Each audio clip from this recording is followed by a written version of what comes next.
ఆంధ్రప్రదేశ్లో నెక్స్ట్ ముఖ్యమంత్రి ఎవరు? 2024 శాసనసభ ఎన్నికల్లో ఆ ముఖ్యమంత్రి పీఠం మీద ఎవరు కూర్చుంటారు అనేది గ్రామాల్లో, పట్టణాల్లో, రాజకీయ పార్టీల్లో చర్చలు జరుగుతూ ఉన్నాయి. ప్రస్తుత పరిస్థితులలో వైఎస్ఆర్సీపీ పార్టీ మళ్ళీ రెండవసారి అధికారంలోకి వచ్చే అవకాశము లేదు. ఎందువలనంటే ఇప్పుడు ఆంధ్రప్రదేశ్ ప్రభుత్వము రాజధాని లేని రాష్ట్రాన్ని నిర్వహిస్తూ ఉంది. రాజధాని ఏదంటే కాగితం మీద అమరావతి అని ఉంటుంది, కోర్టులో, పార్లమెంట్లో అమరావతి అని ఉంటుంది. కానీ రాష్ట్ర ప్రభుత్వము, మంత్రులు, ముఖ్యమంత్రి అందరూ కూడా రాజధాని విశాఖపట్నము అని చెప్తారు. లేదు, ఆంధ్రప్రదేశ్కి ఒక రాజధాని కాదు 3 రాజధానులు ఉన్నాయి అంటారు.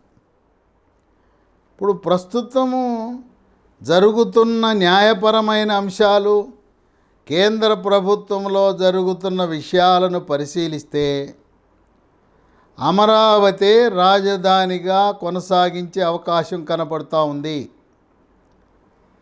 పార్లమెంట్లో కేంద్ర ప్రభుత్వము, కేంద్ర హోంశాఖ సహాయ మంత్రి ఒక ప్రకటన చేశాడు. ఆంధ్రప్రదేశ్లో రాజధాని అనేది నిర్ణయము ఆంధ్రప్రదేశ్ పునర్విభజన చట్టము 5, 6 సెక్షన్ల కింద కేంద్ర ప్రభుత్వం ఆధ్వర్యంలో ఎంపిక చేయబడుతుంది. ఆ సెక్షన్ల కింద ఒక ప్రత్యేకమైన నిపుణుల కమిటీని నియమించి, శివరామకృష్ణన్ కమిటీని నియమించి, ఆ కమిటీ నివేదికను రాష్ట్ర ప్రభుత్వానికి పంపి, రాష్ట్ర ప్రభుత్వము అన్ని రాజకీయ పార్టీలు ఉండగా శాసనసభలో చర్చించి అన్ని పార్టీలు ఏకగ్రీవంగా ఆనాడు శాసనసభలో ఇదే ముఖ్యమంత్రిగా ప్రస్తుతం ఉన్న జగన్మోహన్ రెడ్డి ఆనాటి ప్రతిపక్ష నాయకుడిగా మాకు అంగీకారమే, అమరావతి రాజధానిగా పెట్టండి అని చెప్పి ఆయన మద్దతు కూడా తెలిపాడు. ఇప్పుడు పార్లమెంట్లో ప్రకటన అయిపోయింది. ఇదే విషయాన్ని సుప్రీంకోర్టుకు కూడా కేంద్ర హోంశాఖ తెలియజేసింది. ఆంధ్రప్రదేశ్ రాజధాని అమరావతి, కేంద్ర ప్రభుత్వానికి ఆంధ్రప్రదేశ్ పునర్విభజన చట్టం ప్రకారం లభించిన అధికారము ద్వారా ఆనాటి రాష్ట్ర ప్రభుత్వము అమరావతిని రాజధానిగా నిర్ణయించిన తరువాత సెక్షన్ 94 కింద రాజధాని నిర్మాణానికి మేము నిధులు కేటాయించాము 2500 కోట్లని సుప్రీంకోర్టుకి తెలియపరచడం జరిగింది. ఇప్పుడున్న విషయాలు, పరిస్థితులు చూస్తే సుప్రీంకోర్టులో కూడా రాష్ట్ర ప్రభుత్వానికి చుక్కెదురయ్యే అవకాశం ఉన్నది. ఆ తీర్పు కూడా 2023 సంవత్సరాంతానికి సుప్రీంకోర్టు తీర్పు వస్తే రాజధాని లేని రాష్ట్రాన్ని నడిపిన చరిత్ర వైఎస్ జగన్మోహన్ రెడ్డికే మిగిలిపోతుందని విశ్లేషకులు భావిస్తున్నారు. ప్రస్తుత రాజకీయ పరిస్థితి విశ్లేషిస్తే జనసేన, తెలుగుదేశం పార్టీ ఇద్దరూ కలిసి పోటీ చేయబోతున్నారు, నిర్ణయం తీసుకున్నారు. దాంట్లో ఏమీ అనుమానం లేదు. బహిరంగ ప్రకటన మాత్రం చేయలేదు. ఎందువల్లంటే జనసేన, భారతీయ జనతా పార్టీ 2 పొత్తులో ఉన్నాయి. భారతీయ జనతా పార్టీ యొక్క వైఖరి గురించి జనసేన పార్టీ ఎదురు చూస్తున్నారు. జనసేన పార్టీ వాళ్ళు బీజేపీని తెలుగుదేశం పార్టీతో కలిసి 2014లో మనం జట్టు కట్టి ఒక కూటమిగా మళ్ళీ 2024లో పోటీ చేద్దామని జనసేన పార్టీ వాళ్ళు సూచిస్తున్నారు. ఈ పొత్తుల విషయం మాట్లాడవలసింది జాతీయ BJP party. Amit Shah, JP Nadda, ప్రధానమంత్రి మోదీ మాట్లాడాలి. కానీ రాష్ట్రంలో ఆంధ్రప్రదేశ్ రాష్ట్రంలో ఉండే బీజేపీ నాయకులకు ఎటువంటి అధికారము లేదు. వాళ్ళు మాట్లాడే పొత్తులకు ఎటువంటి విలువ కూడా లేదు. వాళ్ళు పొత్తు ఉన్నదన్నా లేదన్నా వాళ్ళ యొక్క నిర్ణయం కాదు, ఇది వాళ్ళ పరిధి కాదు. ఆంధ్రప్రదేశ్ రాష్ట్రంలో ఉండే బీజేపీ నాయకులు చేసే ప్రకటనలు వాటిని కేంద్ర నాయకత్వం గౌరవించకపోగా మీరు పొత్తుల గురించి బీజేపీ నాయకులు ఆంధ్రప్రదేశ్లో ప్రకటనలు చేయొద్దు, మీ పని మీరు చేయండి, పార్టీని బలోపేతం చేయమని హెచ్చరికలు కూడా జారీ చేసినట్టు సోషల్ మీడియాలో విస్తృతంగా చర్చించబడింది. ఇక భారతీయ జనతా పార్టీకి వస్తే దేశవ్యాప్తంగా ఎన్డీఏ కూటమి నుంచి ఒక్కొక్కటిగా తొలగి బయటికి వెళ్ళిపోతున్నాయి. ఎన్డీఏ భాగస్వాములు తగ్గిపోతున్నారు. ఏదైతే ప్రధానమంత్రి గారి యొక్క వాంఛ కోరిక కాంగ్రెస్ రహిత భారతదేశంలో కాంగ్రెస్ పార్టీ ఉండకూడదు, అది నెరవేరాలంటే కొంతమంది బీజేపీతో కలిసి ఎన్డీఏ కూటమిలో పనిచేయవలసిన అవసరం ఉంది. ఇప్పటికే ఎన్డీఏ కూటమి నుంచి నిష్క్రమించిన పార్టీలు చూస్తే బీహార్లో జనతాదళ్ యు నితీష్ కుమార్ బయటికి వెళ్ళాడు. అలాగే ఉత్తరాదిన పంజాబ్లో ఉండే శిరోమణి అకాళీ దళ్ వాళ్ళు బయటికి వెళ్ళిపోయారు. హర్యానా, ఉత్తరప్రదేశ్లో అక్కడ ఉన్న ఐఎన్ఎల్డి ఇండియన్ నేషనల్ లోక్దళ్ ఆ పార్టీ కూడా బయటికి వెళ్ళిపోయింది. మహారాష్ట్రలో 2 శివసేనలుంటే ఒక శివసేన అది బయటికి వెళ్ళిపోయింది. ఈ విధంగా పార్టీలు బయటికి వెళ్ళిన తర్వాత చిన్న పార్టీలే మద్దతిస్తున్నాయి కానీ చెప్పుకోదగ్గ పెద్ద పార్టీలు కానీ జాతీయ స్థాయిలో పేరు పొందిన నాయకులున్న పార్టీ కూడా ఏది లేదు. కనుక చంద్రబాబు నాయుడు తెలుగుదేశం పార్టీ, భారతీయ జనతా పార్టీ కలిసి పోటీ చేయటం వల్ల భారతీయ జనతా పార్టీకి జాతీయ స్థాయిలో రాష్ట్ర స్థాయిలో కూడా కలిసి వచ్చే అంశం, లాభపడే అంశం, ఉపయోగపడే అంశం. ఎందుకంటే తెలంగాణలో 4 ఎంపీలు గెలవబట్టి 4లో ఒకరు కేంద్ర మంత్రి అయిన తర్వాత ఒక్క ఎమ్మెల్యే స్థాయి నుంచి కేవలం 4 సంవత్సరాల్లోనే నువ్వా నేనా అధికార దిశగా అడుగులు వేస్తూ ఉంది తెలంగాణలో భారతీయ జనతా పార్టీ.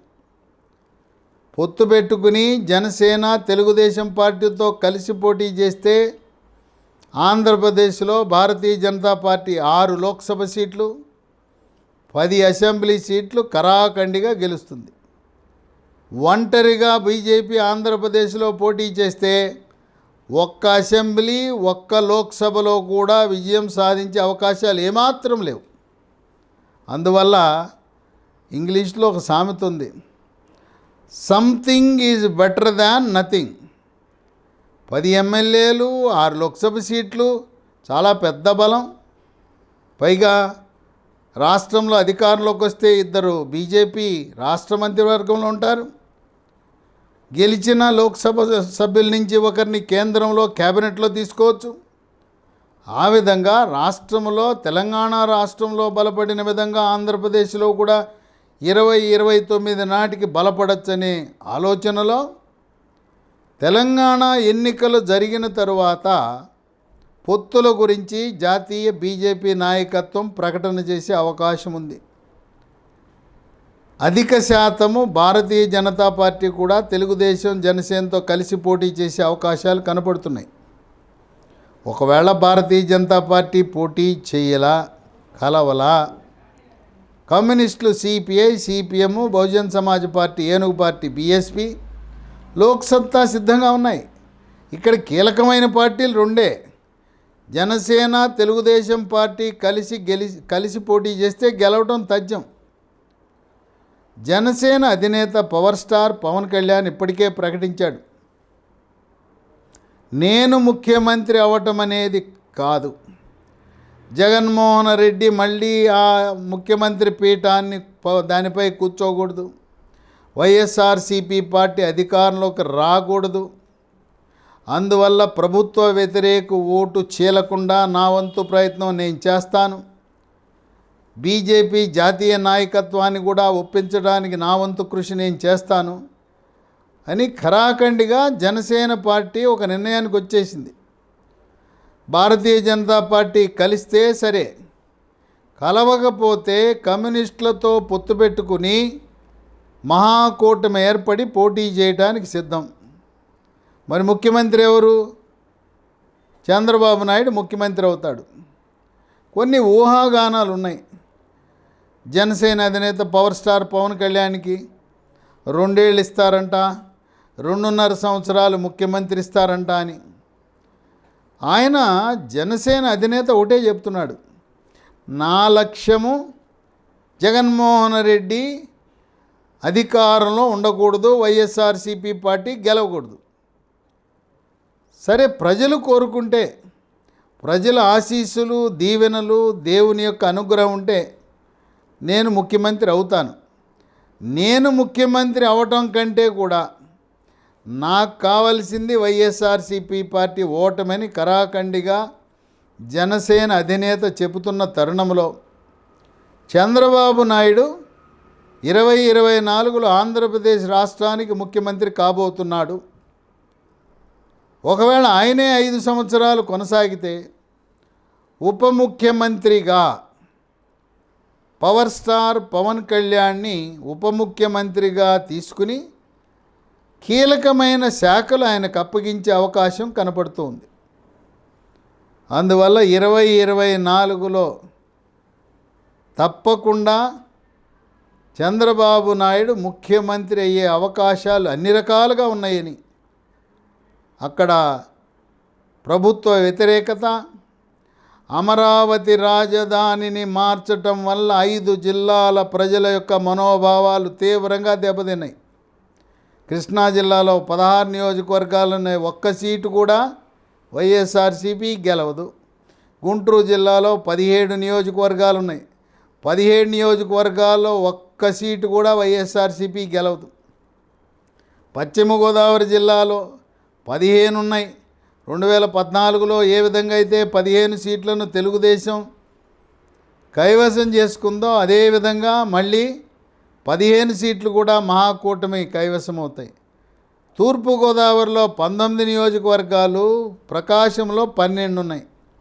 మొత్తం 5 జిల్లాల్లో 79 నియోజకవర్గాలుంటే 70 నియోజకవర్గాలకు పైగా మహాకూటమి విజయం సాధించి అక్కడే 5 జిల్లాల్లోనే అధికారానికి కావలసిన సంఖ్య అక్కడ వస్తుంది. ఈసారి అంకెలు తారుమారు కాబోతున్నాయి. ఇప్పుడు 151, 151 అని విర్రవీగుతున్న విచ్చలవిడిగా చెప్పుకుంటున్న వైఎస్ఆర్సీపీ ఆ 150 సంఖ్య మహాకూటమికి వస్తుందని, 25 సంఖ్య వైఎస్ఆర్సీపీకి సంక్రమిస్తుందని ఊహాగానాలు ఉన్నాయి. ఒక్క రోడ్ల పరిస్థితి చూస్తే ఆంధ్రప్రదేశ్ రాష్ట్రంలో ఎవ్వరూ ఈ వైఎస్ఆర్సీపీ పార్టీకి ఓటు వెయ్యరు అని విశ్లేషకులు భావిస్తున్నారు. అయితే ప్రజలు, ఓటర్లు చాలా తెలివిగలవాళ్ళు. వాళ్ళకి ప్రభుత్వం నుంచి సంక్రమించే పథకాలు లబ్ధి పోకుండా ఉండాలని, ఓటింగుకు వెళ్ళినప్పుడు ఓటు వేసి వచ్చిన తర్వాత కూడా మేము ఫ్యాన్కి వేసామని చెప్తారు. ఎక్కడా కూడా వాళ్ళు ప్రతిపక్షాలకి జనసేన గ్లాస్కనో, తెలుగుదేశం సైకిల్కనో, కమలానికి బీజేపీకి వేశామని వాళ్ళు చెప్పరు. ఎందుకంటే వాళ్ళు ప్రతిపక్షాలకు ఓటు వేసినట్టు తెలిసినా, ప్రతిపక్షాలకు మద్దతు ఇస్తారని తెలిసినా వైఎస్ఆర్సీపీ నాయకులు, వాళ్ళ పట్ల విలన్లా ఉంటున్న గ్రామ వాలంటీర్లు, రేషన్ కట్టు, కరెంటు కట్టు, రైతులకు ఇవ్వాల్సిన ఆ రైతు లబ్ధి కట్టు, ఇల్లు కట్టు, అన్ని కట్లు పడతాయనే భయంతో ఎవరు బయటకు చెప్పరు. నిశ్శబ్దముగా ఒక వేవులా వైఎస్ఆర్సీపీ పార్టీకి వ్యతిరేకంగా తెలుగుదేశం పార్టీ జనసేన మహాకూటమి విజయం సాధించి 2024లో చంద్రబాబు నాయుడు ఈ రాష్ట్రానికి ఆంధ్రప్రదేశ్ ముఖ్యమంత్రి కాబోతున్నాడు. ఆయన గతంలో బీజేపీతో దూరం పెరిగినా మళ్ళీ దగ్గరవ్వడానికి శతవిధాలా ప్రయత్నిస్తూ ఆయన ప్రధానమంత్రి మోదీ గురించి చేసిన వ్యాఖ్యల గురించి పశ్చాత్తాపపడుతూ ఈ వయసులో ఇంత అనుభవం ఉండి అటువంటి మహనీయుడు, దేశ్కి నేత, విశ్వకి నేత అయిన ప్రధానమంత్రి మోదీని కొన్ని వ్యాఖ్యలు చేసి ఆయన మనసు బాధ పెట్టినందుకు చంద్రబాబు నాయుడులో కూడా పశ్చాత్తాపము కలిగింది.